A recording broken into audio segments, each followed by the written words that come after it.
Hello, everyone. Welcome back to the podcast. This is the Music Man. Is that what we're calling it still? The Music Music Man Man podcast? podcast.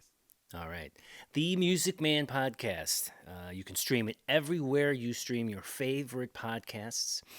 Like I said, welcome back. I am host A, Ken, and this is the other host is Joey, host B, and that A-B status fluctuates. It just depends on the day and the timing and whether or not Joey is cranky pants or not. Always cranky pants. Yeah. Um, Welcome back. Today we're gonna obviously talk about music, but I think, correct me if I'm wrong, Joey. We're gonna talk a little bit about uh, at-home music production and what are the possibilities. We'll speak from our own personal experiences, and we'll go through some details on how to use some of the equipment to the best of our abilities. Obviously, you can't see everything if you're not watching the video. If you're just listening to the audio, we're just gonna talk about it, chat.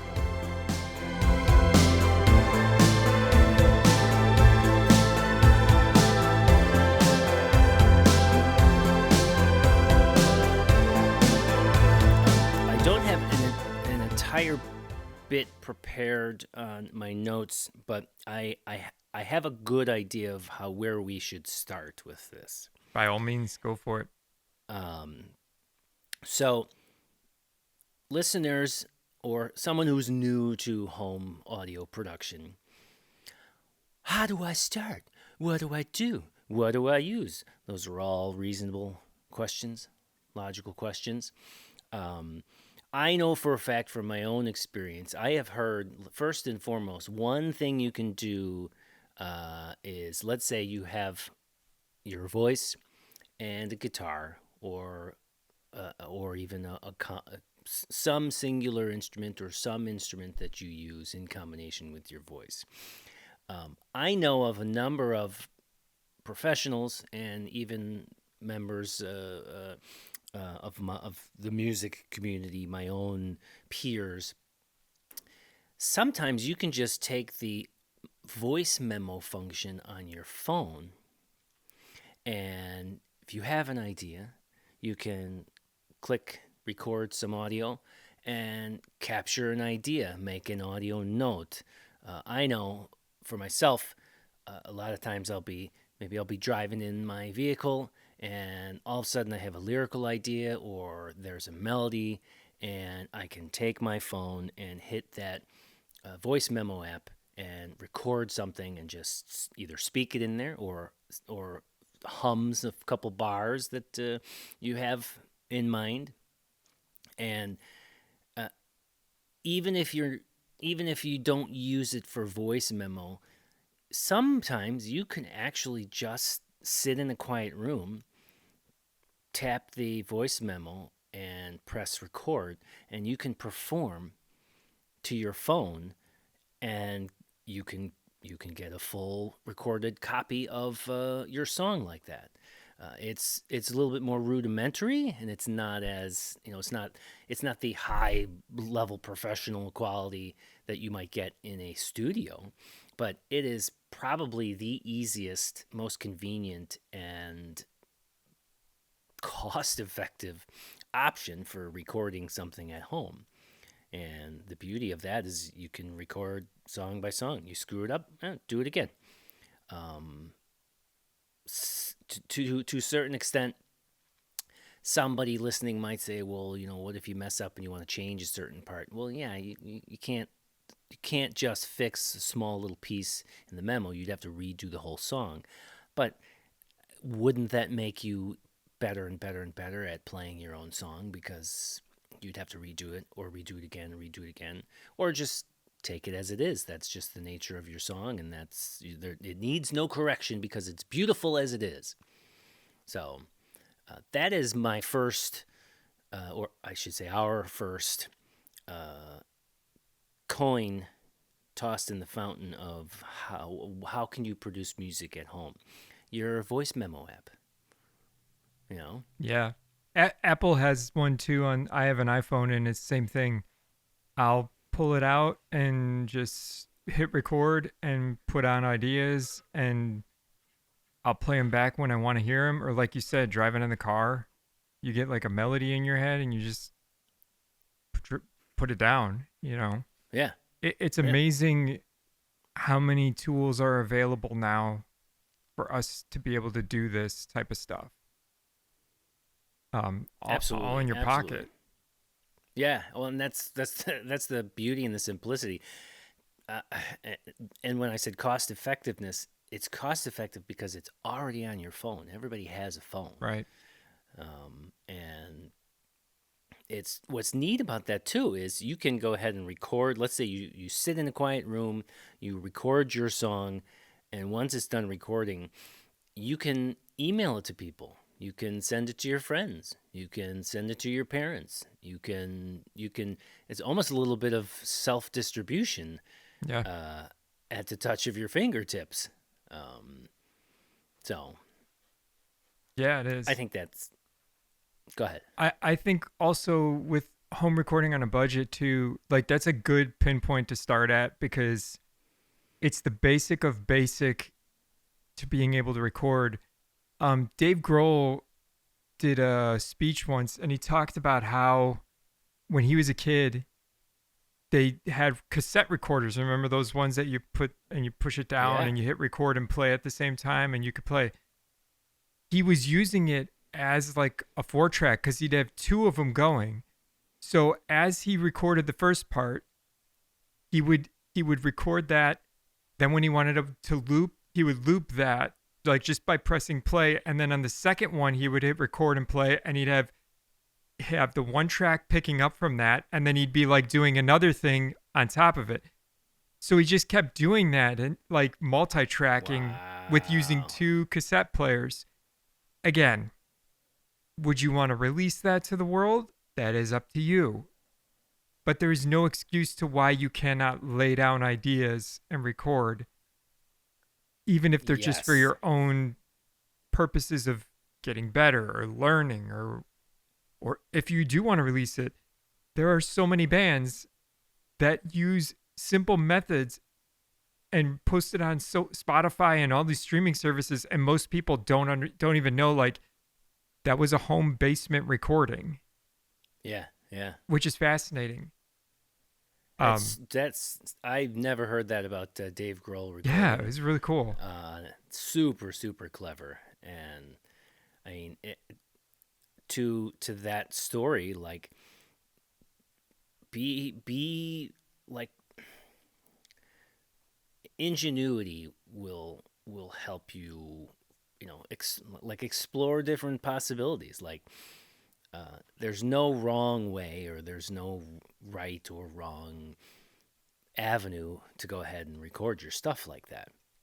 So hearing how he just like he was smart about it, clever, that's really really super cool, Yeah, super cool. I always like that story that he told that because I was like, that's just cleverness and like using what tools you have available, Yeah. and that's a great way of doing it.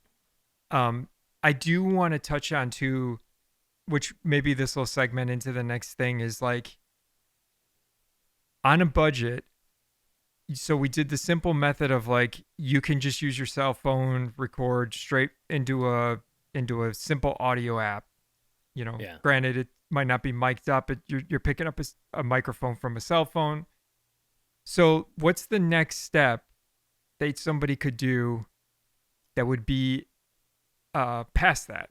And it's basically now you're talking about getting into like either a computer or a tablet, and like most Apple devices, or I think all of them now, come with GarageBand built in.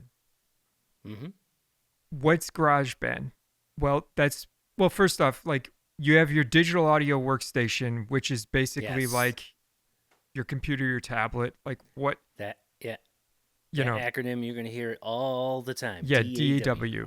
exactly. And I'm not trying to monopolize the conversation. No, no, no. I just think people need to hear that word because they're like, here, what's your DAW? What's that even mean? It's Yeah. digital audio workstation. Just how are you using, whether it's your cell phone, a computer. Yes. So you're using your computer, and you can butt in at any time, um, but you need to find a way to bring your audio into that computer or that digital audio workstation. Yes. I think what you're getting to is, oh, I forgot. Go ahead, go ahead. An interface. Yes. Uh, the first interface that I ever used to connect into. So basically, you have your DAW, your digital audio Mm. workstation, and it like, yeah. I mean, there's a number of companies out there that provide DAWs. There's like Acer is one of them. Yeah. Obviously, the big one is GarageBand, which does, if I'm not mistaken, come on almost every one of their devices. On Apple, yeah. Right, right. Uh, so you're using your DAW, and it has all these capabilities and functions. But to get your sounds into it, you got to have an interface. And it's kind of like sticking your finger in your nose. You got to get it into your face. Yes, that was a dad joke. I'm sorry. Not sorry. So you'll need an interface, which typically I think there's a company called Focusrite that makes a Scarlett, and they have multiple versions of Scarlett. And what the Scarlett does is there's a USB cord that connects the Scarlett into your computer through a USB connection. And on the front of that interface, there are inputs that allow you to plug in types of connectors, like a 1/4 inch guitar cable or instrument cable, as well as an XLR microphone type connection. And that's how you get your grubby voice or your dirty guitar riffs directly into the DAW. Correct? Yeah. And to bring it back Woo. to a basic, like my first audio interface was just a microphone, a USB microphone plugged directly Oh, into a computer. Now, granted, you wow. still need like GarageBand and stuff, but that's as But you simplified could as you do can that, get. yeah. Yeah, as simplified. You are like, and there's so many different programs to record with. So you have like Audacity, Mm. GarageBand. The next step up from GarageBand is Logic Pro. You upgrade to that one. I love Logic Pro. That's the one I use. There's Pro Tools. There's Reaper. There's so many different programs to use. Once you have your DAW, Mm. you download, or I think it's all download now. For like programs themselves. Oh, yeah, yeah, It's yeah. no longer like Absolutely. CDs where you Yeah. buy like the CD and Yeah, input right. and but anyway, so you download an audio program to record, to be able to record your stuff, Yeah. and that's kind of how simplified it could be. And going back to your interface, you said exactly, like there's multi levels of interfaces. You could Yeah. get single input, you could get dual input, you could get four inputs, you could get 8. Then you could daisy chain and you could get 16, 24. Just depends on how many tracks you want to simultaneously record. Yeah. And not to go too off on a tangent, but like as a drummer like me, I always have to have at least 7 or 8 inputs at a time Mm. recording a drum set.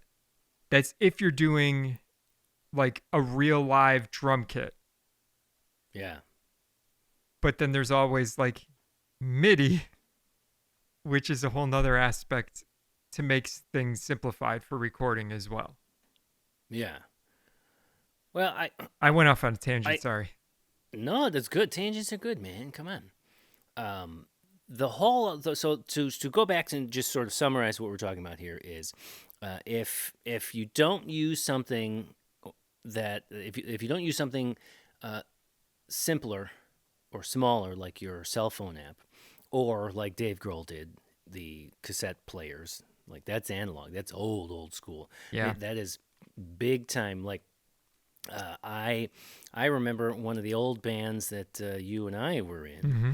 We recorded on a Tascam VF80, Yeah, your old Tascam. and that's right, and it had 4 tracks on it, and I think there were only 2 inputs on it, and it's cumbersome and not as easy to use and record things, but a lot of people are reverting back to that stuff. They're trying to get their hands on cassette, 4-track players.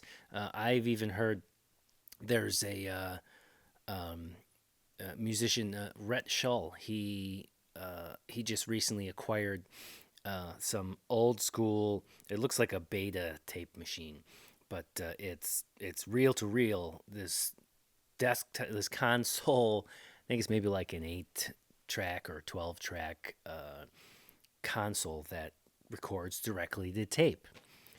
So if you have an older device, that'll work too.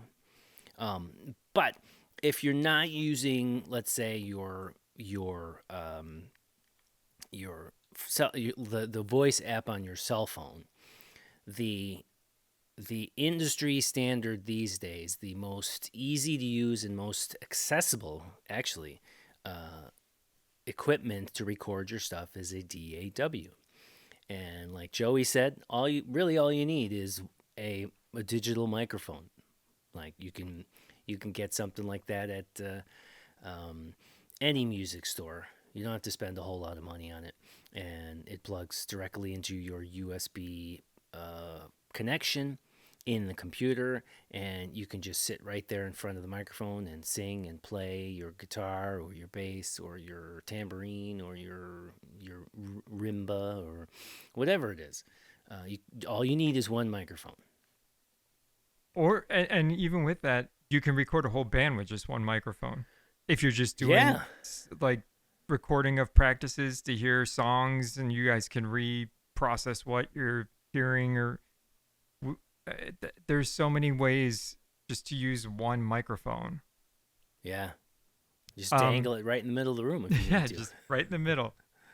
It may sound like garbage, but it's okay because you're just gathering ideas. That's the point. That's It yes. gives you the ability that so many other bands didn't have to learn more about what you're playing, what you're doing, what sounds good, Yeah, what doesn't. That's a huge advantage. yeah. It's Um, also it's also, not to cut you off, but it is a huge advantage to be able to capture as much material as you can in yeah, order to share it. Like sharing it with your other musician friends or anybody that you're looking for either critique or to yeah, add to what you've done. This type of equipment will help you capture it and share it and get feedback on it and so on and so forth. So that in and of itself is hugely valuable. yeah, yeah. I don't get why you wouldn't utilize that at practices if you could, if you had that ability. Yeah. One thing I wanted to touch on really quickly too, because I got our timer going. By the way, we're Oh, we're good, good. just under 19 minutes. We're doing good. And for those that don't know, we have a timer because we don't want to go off track or like go too crazy. Yeah. At least me personally. Well, it's to prevent diarrhea of Yeah, my mouth. no, of both of our mouths. One thing I wanted to touch on though was the history of a digital audio workstation. There's 3 examples I just wanted to talk about real quick. The history of it is Ricky Martin was the first person to use Pro Tools to record a whole song. Um, sorry, I have it to record a whole Oh, you song got that would become a number one hit. So basically, the really? first song to go number one, recording and producing straight from a computer. That was in Wow. 1999. 99? 99. We were graduating high God. school. That's right. Hey, don't let them in on how old I am. I'm sorry.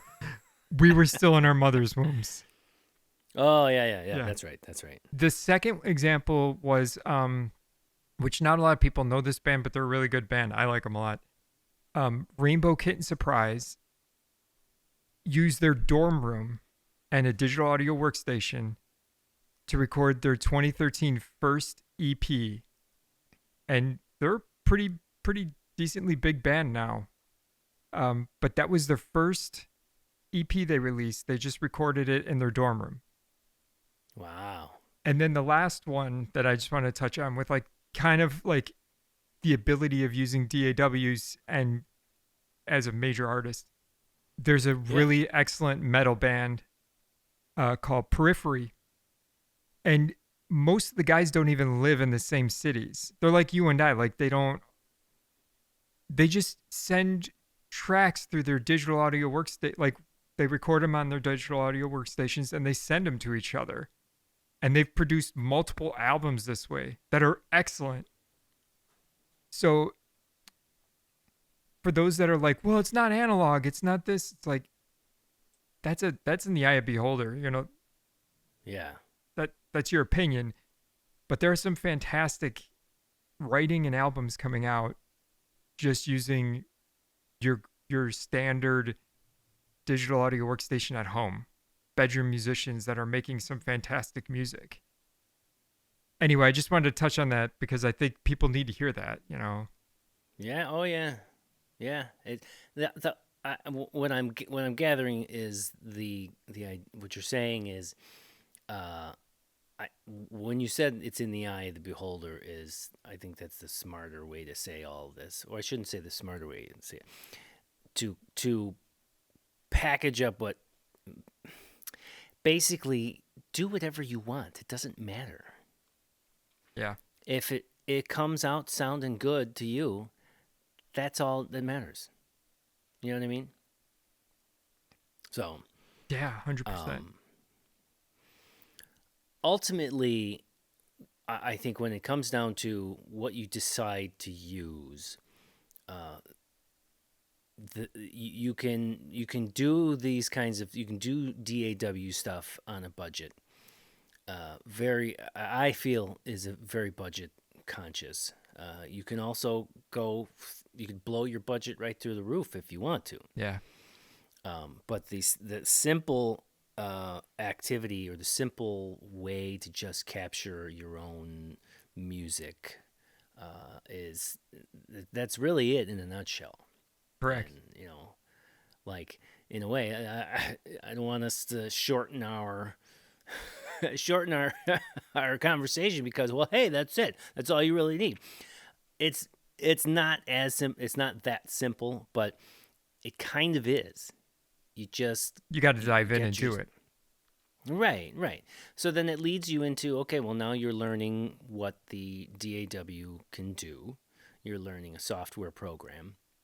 You're getting a feel for all the little bells and whistles and the controls that it gives you over what your audio is going to sound like.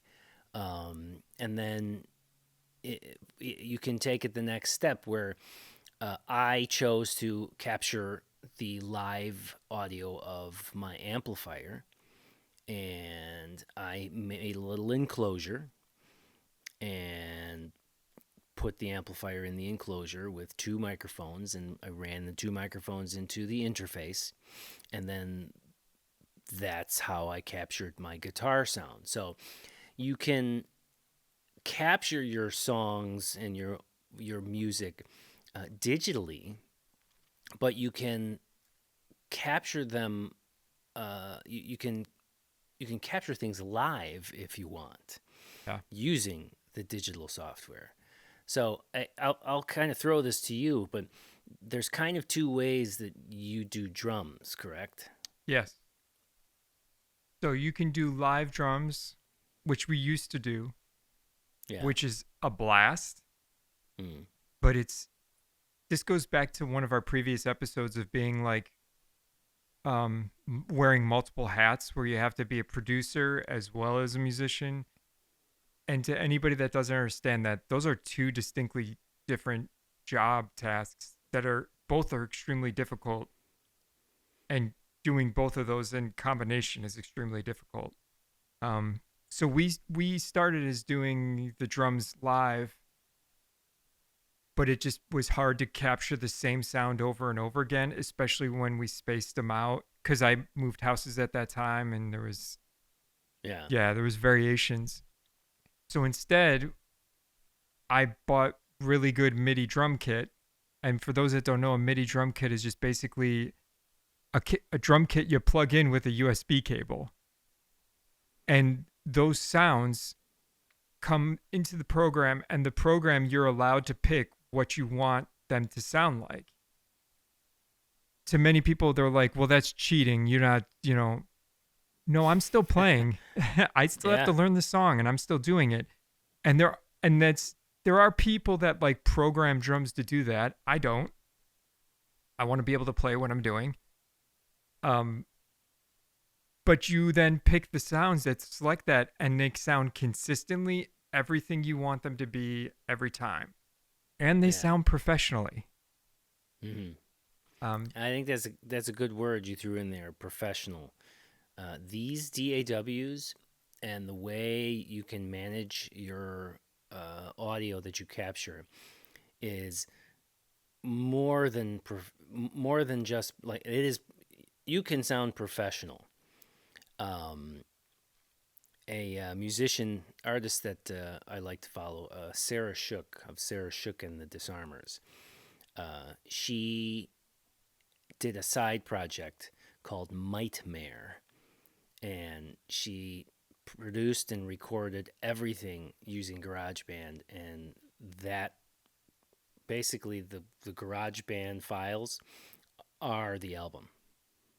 So if you go out and have a listen to how that album sounded or how it sounds right now, well, it's she did it with GarageBand. mhm. So And well, and that just goes back to like, sure, producers can, who've been working 30, 40 years in the industry, yeah, they're going to hear every nuanced sound, they're going to hear everything. To the normal listener, they don't give a care. Is the yeah, song good? Do they enjoy it? I mean, as long as you don't right, have like things screeching in the background or like, you know, generally the sound is going to be really good. yeah, Um, and that's not to say people shouldn't work on the craft of, production or anything, but it's just the DAWs take away so much headache that we had to deal with prior to that. I totally remember recording uh on your recorder. that on the Fostex Oh my VFA. god. Boom. And that was hilarious because at the time that's what we could use. Yeah. Yeah. Well, what was beautiful is you didn't. As far from what I remember, you had mesh heads on your drum kit Yeah, we had the drum that had module. triggers, right? Yeah. And then so there's another like here we were in a room This was at my house. 17, 18 years ago too. Yeah. Oh my God. Oh jeez.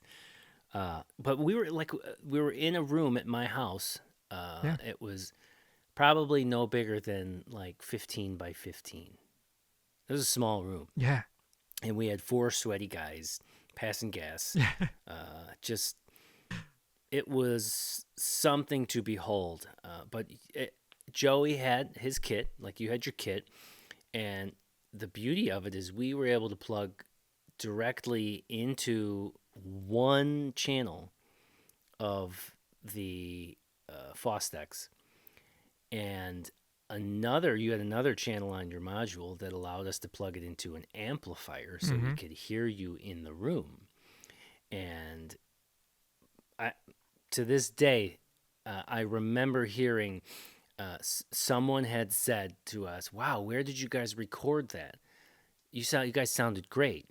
And reluctantly, we said, "In the in the bathroom at my house." So, achieving high quality recordings are more than possible with DAWs that are out now. Yeah. And even like baseline or bottom line DAWs are plenty.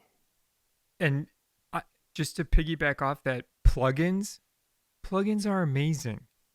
Yeah, They make you like, for those that don't really know, like you used to have to buy like racks that would hold like compressors and EQ, and these were like hard.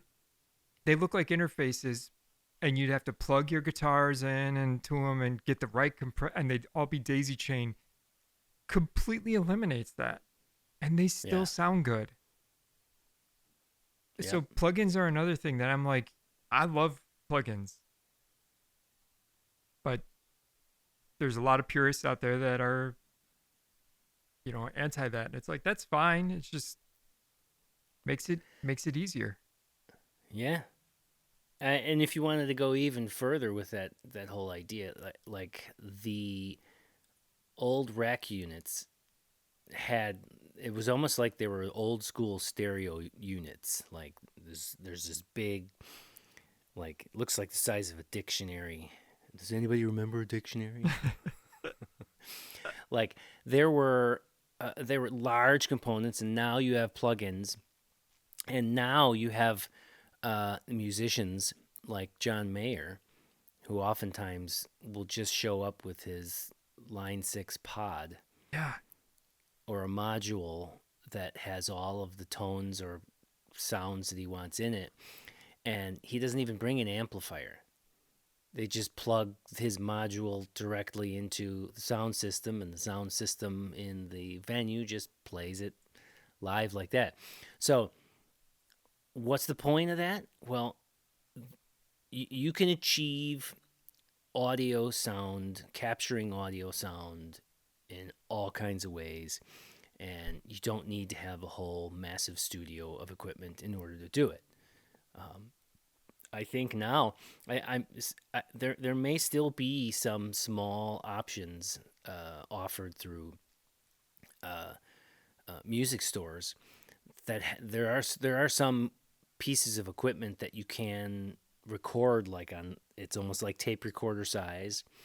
I'm fairly certain there are still some of those kinds of things yeah, around that you could get and write your next album on there, or your first one. yeah, So yeah. That's exactly it. I think people need to realize that adapting or adopting this type of technology is not a bad thing. It's no, useful. It makes better musicians. It also allows people to explore and experience music differently. yeah. Um, but that's all I have written down. Did you have anything else? Because we're coming up on we're at 34 minutes. Oh my gosh. Um, I guess if I were to add to this mix of, okay, I gotta go buy equipment, I gotta do this, and I gotta do that. Um, with the, if I'm not mistaken, I believe there are also DAWs that are essentially like streaming based. So let's say if you have a tablet, let's say you have an iPad. Is that iPads? Yeah, you Yeah. have an iPad and it has GarageBand on it. You can utilize cloud storage to put all of your audio files on the cloud storage. So You don't even need to have a peripheral drive. You don't even have to have enough space on your device to keep all the audio. You just upload it to the cloud. So getting yourself a minimalist setup is not difficult at all, really. And the way you share digital audio files is the same as you're sending somebody an email, really. Hmm? It's easy, it's convenient, it's fast. Um, if one wants to argue that, well, it's not as good a quality, it is not as warm or real or whatever type of terminology you want to use to describe why you don't like digital audio files, well, places like Spotify and streaming services will only accept your digital file. And in most cases, when the file is compressed or readied to be used on the internet through Spotify and streaming services, it takes out some of your audio information anyway. So to say that, well, it's better to have recorded it analog so that it ends up, on Spotify with analog warmth, I think you had said earlier in our discussion that the average listener is never going to know the difference, especially with how compressing an audio file takes away some of the highs and the lows Yeah. that you might get if you had recorded it using tape as opposed to just digital. So all arguments or disagreements or opinions set aside, there are plenty and plenty and plenty of options out there for you to easily and conveniently record your music or your voice or whatever it is you want to record. You can do it at home. There are tons and tons of options. So go out and start doing it. Don't wait. Get at it now. I That's my concur piece. 100%. I have Awesome. nothing else to add to that because I think that's absolutely accurate and correct. All right. Well, Well, thank you. Thank you. Thank you, Joey. you're Thank welcome. you. Well, we're going to wrap this show up. If anybody wants further information, you can reach out to us on Instagram. I'll leave an email or something in the show notes description. I always forget to say that in the YouTube videos and stuff. But Instagram works good because we could check that easily. Other than that, good podcast. This was fun. Absolutely. All right. Every time. We will see you next time on the Music Man Podcast. See you next time.